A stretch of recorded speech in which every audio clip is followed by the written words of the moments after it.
Good afternoon. Welcome to the Knit Shift. My name is Laura and today is Monday, May 16th, 2016, and this is episode 54. Welcome. Thank you so much for checking out my podcast, whether this is your first visit or you're coming back. I really appreciate you spending part of your day with me. Show notes for this episode can be found at theknitshift.com. I'm on Ravelry as Yarnstormer, and I am on Instagram as Laura Mahalski. And we do have a group for the podcast over on Ravelry. If you search for The Knit Shift, you will find us. This podcast is available on iTunes and YouTube, and if you haven't subscribed, please think about subscribing on YouTube, then you won't miss an episode. In fact, just late last night, I guess it was actually early this morning, I put up a special YouTube-only episode. My boyfriend and I went to Washington, D.C. yesterday and went to a baseball game, and I decided to make kind of a mini episode, a vlog, whatever you want to call it, but it's just a short 7 or 8 minute video from our adventures yesterday because I thought it would be fun. So I hope you guys enjoy that. It's not on iTunes, only on YouTube. I will be at Fiberspace in Alexandria, Virginia on Friday. I'm taking 2 classes from Susan B. Anderson. One of them is with my friend Lennis. We're road tripping up there together. It's going to be a ridiculously long day because we're doing the whole trip, 3+ hours each way, all in one day, but it'll be worth it because we're really excited to take some classes from her. We're both taking a design your own shawl class, and I am taking a second class, which is learn to make those folk dolls that she has shown on her podcast, and I'll have some fun dispatches from that next time around. If I really work up the nerve, I would ask Susan to make a little clip for this video, but I don't think I will. She's a busy lady. I don't want to impose my whims on her, so but I'm very excited to take classes from her. I think it'll be really exciting. And last order of business, I want to say a very big thank you to the Reluctant Sisters podcast, Adrian, Sarah, and Amy. They mentioned me on a recent episode, so thank you very much, you guys. I really appreciate it, and if you haven't checked out their podcast, you should. It's really great. I really love group podcasts or partner podcasts. I really love the dynamic of having more than one person there, so you should check out their podcast for sure. So let's get into the knitting. I have so much to share with you guys. Last week I did not record a regular episode. I did a stash tour. I hope you guys enjoyed that. It had been a request from several people when I asked for feedback. Josh and I reorganized our office last weekend, and it was finally in a place where I felt like I have everything in its place, and it looks so marvelous and neat and orderly, and every time I walk by that room I get really excited because it just looks so exciting. And I did a little stash diving and started a new project this week, which I will share with you in a bit. I have 2 new works in progress. I have a finished knit, and I have a little bit of exciting mail and some details about what I've been up to the past 2 weeks because I haven't chatted with you guys in that long. So let's get to it. First up is a finished knit. This is a finished pair of socks. These are, I'm really excited about these. These are for my brother who has very big feet. So these sock blockers are for a women's 11 or 10 or 11, and you can see the toes are sticking off the ends here. So these will be for my brother. The striping yarn is Desert Vista Dye Works Viso 7525 superwash merino nylon, about 462 yards, and the colorway is Harold's Purple Crayon, which is based on the children's books by Crockett Johnson. And it's a very thin fingering weight. Whenever you have 100 grams of yarn and it gets up to 462 yards, it's a pretty thin fingering weight. And you can see I have a stitch marker on here. 2 weeks ago, this was where I was on the sock. I was going up the foot. So I knit the rest of the foot, the gusset, turned the heel, and knit the entire leg and ribbing in 2 weeks. In fact, I knit pretty much all of the leg last weekend in a day and a half. I really focused on getting these done. These will probably be a Christmas gift for my brother. He visited me in March and picked out some yarn. I brought out 6 or 7 skeins of yarn asked him which one he would like, and when I explained that this was Harold and the Purple Crayon, he picked this because my mom always said he looked like Harold when he was a little boy. So these might end up being a Christmas gift. I have not washed them or blocked them. I haven't even woven in the ends. They're just kind of tucked inside the sock for show purposes. I don't remember what number pair of socks this is this year for me. I want to say 5th, but that might be wrong. And this does meet one of my knitting goals. I wanted to knit more. Well, no, it kind of does. I wanted to knit more for people for whom I've never knit before, but I've knit for my brother a lot. I really like to knit for other people. So, in fact, I think everything I'm showing you today is for other people. I really do love knitting for other people. It really makes me happy to give hand knit gifts that will be greatly appreciated. So I'm really pleased with these. I knit these toe up. I did Judy's Magic Cast On and increased every third round until I hit about 68 stitches, and then I just went up the leg. I didn't do anything special. I just did increases for the gusset, and you can see the stripes got a little thin there. And then I switched to opal. This gray for the heels, toes, and cuffs is an opal. And carried on up the leg with 68 stitches, and I did 30 rounds of 2x2 ribbing, and then I did Jenny's surprisingly stretchy bind off. So I'm really happy with how these look. I used a US one, which I'm pleased with. I think the fabric is good. It looks like what I wanted, so I'm quite happy with them. I've been using this opal for quite a few heels, toes, and cuffs. In fact, that's the entire reason I bought it. So still have plenty left there. And even though these were for my brother who has a size 12 to 13 foot, I still had a lot of yarn left over. This is a very dense ball.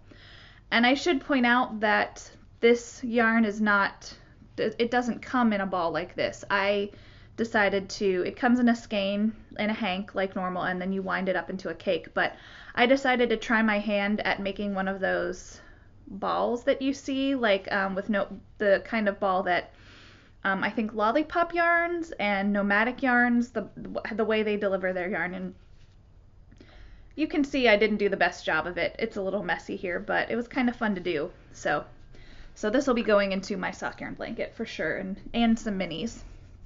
And that brings us to works in progress. If you watched my mini episode yesterday, you saw me knitting on a couple things on the way and at the baseball game. And I cast this on yesterday. This is a sport weight sock. This is a sport weight sock. This is an online super sock colorway. I picked this up at littleknits.com, which often has great sales on self-striping, self-patterning sock yarns. So I am just beyond the toe, just starting to go up the foot.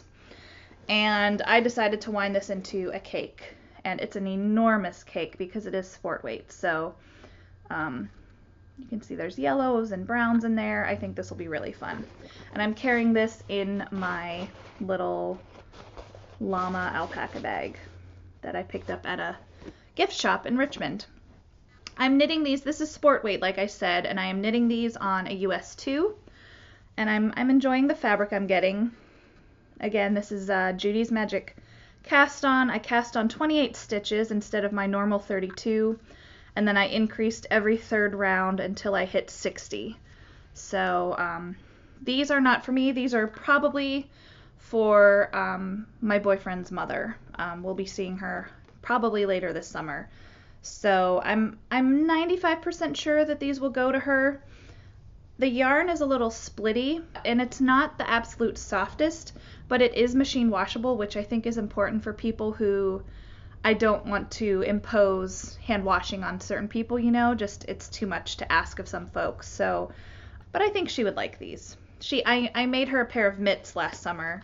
She wears them while she walks the dog all the time. She loves them. So I know that a pair of socks would be very well received. And next up is a sock that you have seen before, and I'm carrying this around in a little fox bag from Forever 21. This is a stockinette sock, out of Socks That Rock Lightweight, and you can see where I was last time with the little stitch marker. So I have knit up the foot, and I've done a fish lips kiss heel, and I am well on my way on the leg. In fact, I knit on this at the baseball game, and I knit pretty much from this finger up. I knit about 2 or 3 inches at the game yesterday. So I'm very pleased with this. This is Socks That Rock Lightweight, which is a 100% superwash merino, 405 yards, and it is 5 ounces and about 146 grams. So this is, I would say this is a very heavy fingering weight. I am using, am I using a US 1.5? Let me see. Oh, I'm using a US 1, which is a 2.25 millimeter, but I am quite happy with the fabric I'm getting on this. So, and the colorway is Basan or Bason, and I'll hold that up again. So I picked this up at Natural Stitches, which is a yarn store in the Pittsburgh area, in Pittsburgh proper. So yeah, I'm very much enjoying these. I did my normal 32 stitch cast on, increased every 3rd round, carried on up the leg. I think this is 64 stitches, I want to say, since it is a little thicker. So, and then I did a fish lips kiss heel. Easy peasy, very straightforward.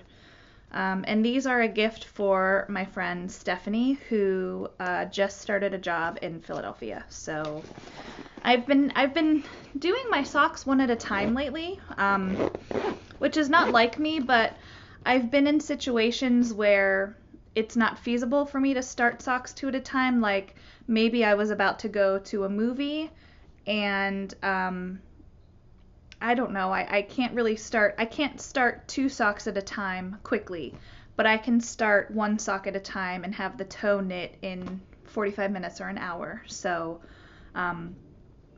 so that's why I've been knitting my socks 1 at a time lately. And last but certainly not least is a shawl I cast on. When my brother visited me in March, he said that my sister-in-law, his wife, had been talking about how she thinks the shawls that I make are really pretty. So, of course, I had to think about it and think about a shawl to make her, and this will be a Christmas present. And I don't think you watch this, Megan, but if you do, don't watch right now. Skip ahead. I don't think she does, though. So I'm carrying the shawl in my Erin Lane bag that I picked up at SAF in North Carolina. And I like this. It's just a good solid drawstring bag, and it'll fit this shawl for the time being, but it won't in a little while. And I'm very excited about this shawl because it's a style I've never made before. So I am knitting the Eye Blink shawl by Heidi Allender. It's a free pattern, and it is a crescent shaped shawl, so I'm going to have a little trouble showing you what it looks like. But it's kind of hard to tell what it looks like right now, but suffice to say, it is a long, skinny crescent, and I'm really loving this yarn. This is Hazel Knits Artisan Sock, and in the colorway Nymph, and it's a 90-10 merino nylon. And this isn't just a plain old 400-yard skein of sock yarn. This is one of the big wheels that was sold at Fiberspace in Alexandria, Virginia, at Maryland Sheep and Wool last year, and that's where I picked this up. And you can see it almost looks like it's got a slight gradient to it. It's kind of lighter in the middle, and then it's a little more gray on the outside. So it's 800 yards, and it's really squishy and soft, and it's this lovely gray purple. And I know that as I progress with the shawl, I'm going to think, oh, I love this so much. I want this for myself. But I really think with my sister-in-law's coloring, she's got dark brown hair, and I just think this will be so exquisite on her, and I'm very excited to make her a shawl. So I will just have to make myself one in another color. That's all there is to it. So I'm really loving this, and I can show you the skein or the label. So you have Artisan Sock, the Big Wheel limited edition, 90-10 merino superwash merino nylon, and the colorway is Nymph. So I'm knitting this on a US 6, which is a 4mm.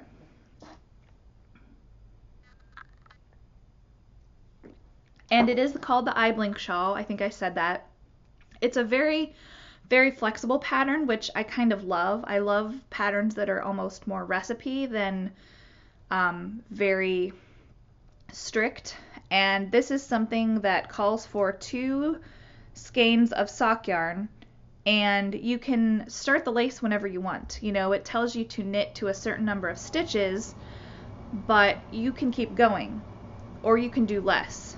Although if you do less, the shawl would be small. Basically, you can go beyond the number of stitches that it calls for to begin the lace, because every time you do a repeat of the stockinette, you increase by 6 stitches, and the lace increase is, or I'm sorry, the lace repeat is 6 stitches. So it all works out. So I might go, because I have 800 yards and the shawl and the pattern only used about, I don't know, 600 yards, I might make the stockinette a little bit bigger before I switch to lace. We'll see. Famous last words. But I'm very much enjoying this. And the reason I said I've never made something like this is I've never made a very strict or a very crescent shawl. I've made very strict kind of triangular, you know, it comes to a point and then it goes back up, or I've made asymmetrical shawls. I've never made a proper crescent shawl, so I'm excited for this. So we have a knit along going on in the podcast. It began April 1st and it goes through the end of May. It's called a friend along, and basically it is a chance to celebrate a friendship. Maybe it's a gift for a friend, maybe the friend gave you the yarn, maybe the yarn reminds you of a friend, or it doesn't have to be just yarn, it could be spinning too. And we're using the hashtag TKS friend along. And you can also use hashtag TKSKAL. And we have a chatter thread and an FO thread in the Ravelry group for the podcast. So check out, people are making the most beautiful things and are really being inspired by the parameters of this knit along. And it's very, very exciting for me to see what everyone's making. So we have prizes that I will give away at the end of the knit along. I have copies of 2 patterns to share. I have the pattern Seeds of Change, which is a lovely side-to-side garter stitch shawl by Clothesline Designs. And Boston Jen, who is the host of the Downseller Studio podcast, she has offered to donate a copy of one of her patterns, and she has lots of really pretty shawls that you can choose from. So thank you so much, Jen. Jen is Boston Jen on Ravelry, by the way. And I also have a skein of Dream in Color Smushy in the colorway Scorched Lime to give away. So I will probably give away one of the patterns and the skein of yarn to someone in the FO thread, and I will give away another pattern to someone in the chatter thread. So stay tuned for that. That'll end at the end of May. And I have to say, I have to confess, the pattern, the project that I've been knitting for this knit along, A Certain Darkness, it's a shawl by Sylvia Bobilvia. I'm really not feeling my project right now. I've just kind of put it in timeout. So, and I feel like these socks, to me, every project I've shown you today fits the parameters of the knit along, because they are gifts for people who I consider friends or their family. So I feel like I'm participating in spirit, even if my original project I'm not super feeling right now. So, but I want to be honest with you guys, and sometimes we fall out of love with our projects that we're knitting, and I feel like life's too short to knit on something you're not enjoying in that moment. So I'm just putting it aside for now. So yes, now I will talk about future knits. I am planning to knit a cardigan for SAF, which is the Southeastern Animal Fiber Fair. It's at the end of October in Western North Carolina, and I will be going with the same girls that I went with last year, and I am so excited. It's 5.5 months away, not that I'm counting, and I really want to have a new cardigan to wear. Hopefully it's cold enough, but that's beside the point. I would love to knit a fingering weight cardigan, but I don't know if I can pull that off in 5.5 months with knitting other projects. So realistically, I will probably knit a worsted weight cardigan. When I reorganized my stash last weekend, I really grouped everything. You know, I have a big shelf, like a 4x4 cube, I discovered I have like 5 sweater quantities. And for someone that's only ever knit 3 sweaters, that is a lot of sweater quantities. So I really need to be knitting another sweater very soon. So keep an eye out. I hope to start a cardigan by the end of May. We'll see. And that brings us to yarns, which, if you are new here, is my segment where I talk about new yarn in my stash because I am a weirdo. So I did a swap with Charlotte of the Charlotte and Gus podcast. Charlotte lives in Paris, and I had offered to mail her some minis because she was making a blanket and mentioned that she didn't have a ton of leftovers. I offered to mail her some, and she very generously said, "Oh, I can mail you something back," which, I was happy to just send her the minis, but it was very kind of her to offer to send me something back. So thank you, Charlotte. So Charlotte mailed me some French sock yarn, which I am super excited about. This is Berger de France, and the yarn is called Gumi 50. And the colorway is called Imprime Rose. I believe it's a 75-25 virgin wool polyamide. So I'm very excited to knit this up into some self-patterning socks. And she also sent me some minis from her projects, which I've already put in my blanket, and I will show you in a future episode. And I thought I would give you guys an update. One of my goals was to knit more stash than I bring in. And as you might imagine, I'm not doing well on that goal at all. When I last updated you guys on this, it was early March, and I had a net gain of 2,956 yards, which is like 9 skeins of sock yarn came into my stash, in effect. However, I'm happy to say that since then, I have put a little more out than I took in, and as of now, I have a net gain of 2,456 yards. So I have used 500 more yards than I brought in the past month and a half. Hopefully I can get that number down even further before October when I go to SAF and I ruin it all with, all of my purchases there. And that brings us to odds and ends. So I thought I would update you guys on what I've been doing the past 2 weeks. It's actually been kind of a lot. I'm working on a big project at work, which is boring and I don't need to bore you with right now. Not quite 2 weeks ago, I went to a funeral for someone who was featured in a story I worked on. 2 years ago was the 70th anniversary of D-Day. We at the newspaper where I work, I'm a journalist, I'm an editor there, we did a series on D-Day and spoke with local survivors who had been there in France on that day. And I was the copy editor on this project, which meant that after the reporter and the editor worked on it, I worked on it and I wrote the display type and the photo captions and was kind of a final read. So I did not in any way I was not like the editor on this, I want to point out. So, but it really touched me because my grandfather my mom's dad is a World War II vet, and he was in the Battle of the Bulge, and it's a very important topic to me. So we did this series at the newspaper, and we profiled 4 men. 2 were paratroopers. One was a sailor who was on a ship that was hit during D-Day, and his ship sank, and I don't know how many people survived, but he was among them. And the 4th man was someone who actually stormed Omaha Beach. Kind of when you think of D-Day and you think of the movie Saving Private Ryan and the opening scene, that's what he did. And that 4th man died in late April, and his name was Kerry Jarvis. And on D-Day, he made it onto the beach. Just getting out of the water and not being killed in the water was a feat. He made it to cover, all the while being shot at, and he ended up belly crawling across 2 or 3 minefields. I think it was 2.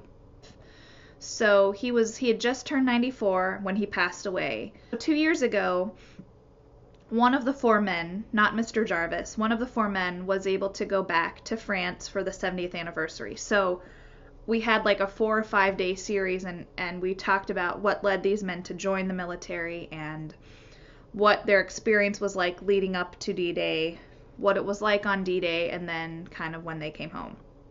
And the very final day of the series was the reporter and a photographer went to France with the man who was in good enough health to return. And, he went to the beach, and it was one of the paratroopers who returned. His name was Norwood Thomas.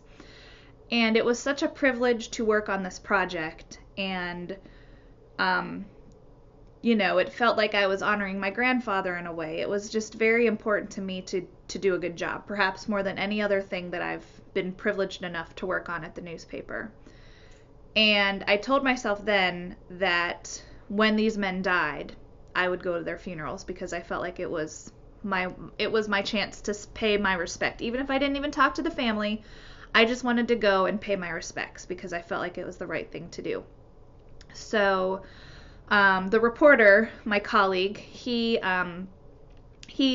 attended the funeral to write about it, and it was almost 2 weeks ago. And there was a brief church service, and then there was a burial at a cemetery. And I sat with the reporter, even though he was working. I stayed in the back, because I don't know the family, and I wanted to just pay my respects. And I did get to meet Mr. Jarvis's daughter, and she thanked the reporter and me for our work. And really, the reporter, Mike, did all of the lifting. I was just there in the background. So that was really kind of her to say. And they had the book reprint of the series on the table in the front of the room at his service. And, he had received several awards. And he had received just a couple years ago the Legion of Honor, which is the highest award you can receive in France. And that was up there.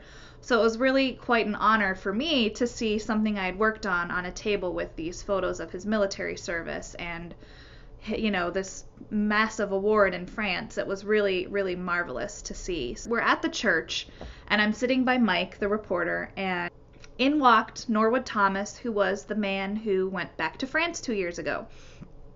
And the name Norwood Thomas probably doesn't mean much to you, but he was someone who kind of became famous around the world the past few months. Mike, my colleague, had written about how Mr. Thomas had, when he was in England before the war, he met a young woman, had a date or two, and, he goes off to war and he never sees her again. And he comes back to the U.S., marries, has a family. He's a widower now, but he always wondered about what if. And this woman, her name is Joyce, her son Googled, I think, kind of wondered what happened to him, Googled him, found out that the newspaper had done this whole series on him, and reached out. So my colleague had chronicled Mr. Thomas's first video chat with Joyce, who she's English, but she now lives in Australia, and I believe she's a widow herself now. Maybe divorced, I can't remember. And so we chronicled every step of this reunion. And we were there when they videoed, when they had their first Skype date, and I will link to that story because the photo of Norwood video chatting with her and when he sees her is one of my favorite photos of all time. The photo that my colleague Bill Tiernan took of Norwood, and he's got his hand over his mouth and he looks like a little boy. He's so excited. So one thing led to another. The news got out that they would love to reunite, but she lives in Australia, he lives in America, and an airline offered to fly Mr. Thomas and his son to Australia to reunite with Joyce. They were on the Today Show. They were on Australia's Today Show. They were in, it's that kind of thing that goes viral and really blows up. They reunited. There is this lovely video clip, and there's a very sweet photo of them reuniting, and I'll link to all of this in the show notes. But cut back to the funeral for Mr. Jarvis. And of course, these four men didn't really know each other, but they met each other here at the event we had. So anyway, I was tickled to see that Mr. Thomas came to the funeral. because I was not able, when the newspaper had its event where the 4 men came and spoke, I was working that night and I couldn't go, and I was crushed because, like I said, this is so important to me, this topic. So in walks Mr. Thomas and his son, and I got to meet him, which was so exciting, and I just told him it was such an honor to meet him. And I said that I worked with Mike, who was next to me, and, it was such an honor to be part of telling your story. And he said something, and I'm not sure whether it was a flirtation or his sense of humor, because I said I worked with Mike, and, and he said, "Oh, so I'll see you again someday." And he had this, and, he was not hard of hearing. This was before the funeral, and the organ was playing, and he had no hearing problems. He didn't even walk with a cane, and he is 94 years old. He's in amazing health for being the age he is. So he said that to me, and I really didn't know, and he had this twinkle in his eye. And I said to Mike after the funeral, I said, was he flirting with me? Like, he wants to see me again? Or does he realize that I'm here because it's a funeral and that I will go to his funeral someday? And Mike, who knows Mr. Thomas very well, at this point said, with him, it could be either one. You just don't know. So that was really fun. Just a really, really an honor to meet him. And, then I went to the burial at the gravesite, and of course they had a bugler who sounded taps, and they had the gun volley and the presentation of the flag, which, even if I don't know the person, it always makes me so emotional to see that. So I feel like I'm almost getting emotional now, but I was really glad to have gone and really glad I could pay my respects. So that is one thing I did over the past 2 weeks. Another, on a more positive note, let's shift gears here from that. My boyfriend got a job. He is in the middle of a career change. He was a journalist like me. He was a page designer at the newspaper, and that's where we met. And he did not earn his degree. He had come on board as an intern and did not get a degree. Got hired, went back to school, and it never really worked out, would go for a semester or two, and it was just hard to balance school and work. As things change in the news business, he kind of saw the writing on the wall and decided it was time a few years ago to really focus on going to school. So he went back to school to study accounting, and for at least a year he juggled working full-time with school part-time. And then one semester he worked and did school both full-time. That was last fall 2015, and that was a lot. So he left the paper and has been going to school full-time since then. It was last spring 2015, where he worked and did school full-time, and that was a lot. So he left the paper in August of 2015 and started going to school full-time.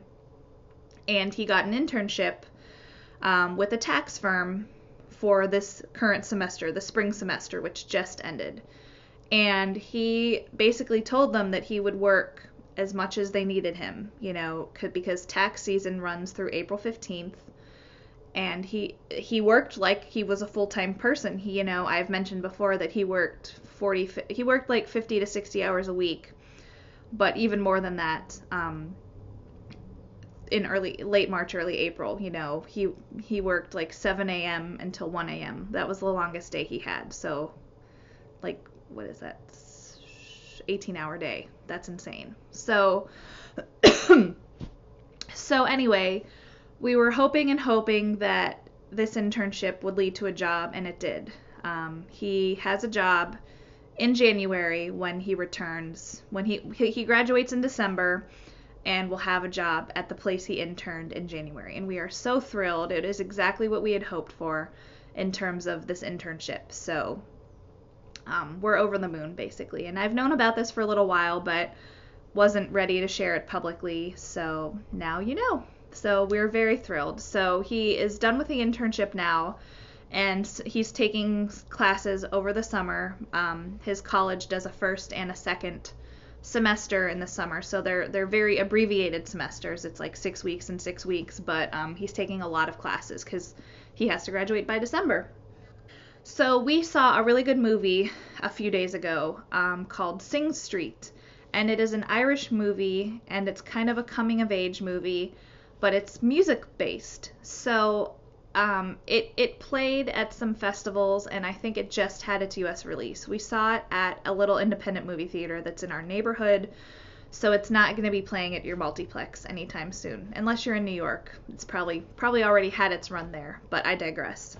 And it is made by the filmmaker who made the movie Once. If you saw that movie a few years ago, that's one of my favorite movies. And Sing Street is set in the 1980s. And it's about a young man, a teenager, who his parents are fighting, and I think his dad's out of work, and he has to change schools. He has to leave the private school to go to a Catholic public school, basically, in Dublin in the 1980s, and to save money. And he meets a girl who lives across the street and decides to start a band to impress her. He does not play any music. Well, he does, but, he's just fooling around on a guitar, not very much. So the whole movie is about the creation of the band and the influences they have from MTV, and it's Duran Duran and The Cure and that kind of stuff. And it's really, really good. A lot of people, if you are familiar with Irish movies, a lot of people hear Irish movie about music and they think, oh, The Commitments, which is another really good movie, but it's not like The Commitments. It's just a coming of age movie for this young man, but it was really wonderful, and I would watch it again in a heartbeat. So I just wanted to share that movie recommendation with you. It's mostly unknown people, but it does star the parents of the young man. The man who plays the father is the actor Aidan Gillen, who, if you watch the TV show The Wire, played the mayor of Baltimore. And if you watch Game of Thrones, he plays Peter Baelish. And I did not know that actor was Irish. In fact, when he came on screen in the movie, I thought he was faking an Irish accent, but it turns out he's actually Irish, not American. Who knew? Not me. And the woman that plays the mom is Maria Kennedy Doyle, who was also in The Commitment. She played the backup singer named Natalie, and she has been in she was in The Tudors, and she was in Downton Abbey playing Mrs. Vera Bates, Mr. Bates' ex-wife, so most people would know her from there. So I kind of like that they had an actress from The Commitments who was also in this movie, another Irish music movie. So there's my movie recommendation of the week, called Sing Street. And finally, I wanted to talk about something that's kind of random. If you watch the podcast Inside Number 23 with Katie, and if you haven't, please check it out, because it's a really lovely podcast, and knowing how much it takes to put together a podcast, the care and the time she devotes to it is really, really stunning. She really cares about what she does, and she just seems like such a lovely person, and just a really warm personality and really lovely. So I highly recommend checking it out if you haven't. On a recent episode, she talked about self-image and loving yourself, and I don't want to get too woo-woo, she didn't when she talked about it, but it really struck a chord with me. And she talked about she was going through her closet, and, as winter becomes spring, she's trying on her spring clothes and they aren't fitting, and she's feeling bad about it. And the takeaway was that you should love yourself where you are right now, because nothing's going to change overnight. And instead of focusing on what is 6 months away or a year away in terms of if you're trying to lose weight or just feel good about yourself, you need to love yourself now, because you are who you are right now. And she talked about it in the context of dressing yourself and making garments for yourself, and don't wait until you are this ideal whatever down the road. Do it for yourself now because you deserve it. And I have thought about it so much since I watched her podcast, and it was really, really lovely. I really appreciated her honesty and openness in talking about it. I struggle with that a lot, and liking yourself the way you are right now. I'm not skinny. I've lost weight and I've gained it. In fact, in the past, I'm not afraid to say that in the past, 5 years, I lost 60 pounds and I've put a lot of it back on, which is really disappointing. And I struggle with it a lot. I mean, I feel like I'm getting emotional just talking about it, but it really struck a chord with me because it's something I struggle with and something I would like to do more of. So instead of waiting until I lose weight or, I'm going to make a cardigan for myself now because I am who I am. I'm a work in progress. And it was just such a lovely message and exactly what I needed to hear. So I just wanted to say thank you, Katie, because it really helped. I don't think she watches this podcast, but I just want to say just thank you very much, Katie. And if you struggle with that for yourself, I really think you should watch what she has to say because we're all too hard on ourselves. We pick on ourselves and don't love ourselves the way we should, and it really getting all emotional here. So anyway, I just wanted to share that. And on a related note, even before I watched Katie's episode, I did something really nice for myself that I want to recommend to you too, and that is I went to a local bra store and I got a bra fitting because I am someone who is not good about buying new bras. And since I went for a fitting and I bought new bras, I feel so much better about myself. And it's been about a month, and I decided to wait and see how I felt about it. I didn't want to just buy the bras and tell you. I wanted to live the life in my new bras and see how I felt about it. And I feel so much better about myself. Most of us are walking around in a bra that is the wrong size for us. And we hurt our backs, so many of us, we wear bras where the straps carry the weight of your chest. And that's not how it should be. It should be the underwires carrying the weight of your chest. Your rib cage should be supporting your chest.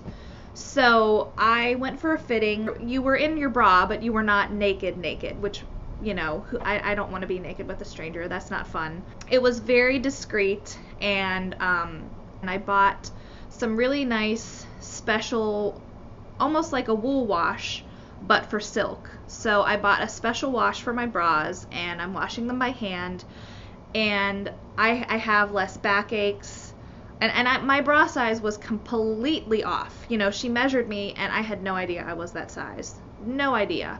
So a lot of people compensate by buying a bigger band. The number in your bra size, if you're American, that is supposed to be the measurement under your rib cage. But so many of us buy it bigger because we assume, unless you have an A, B, or C cup, maybe even a D cup, you think that's all there is.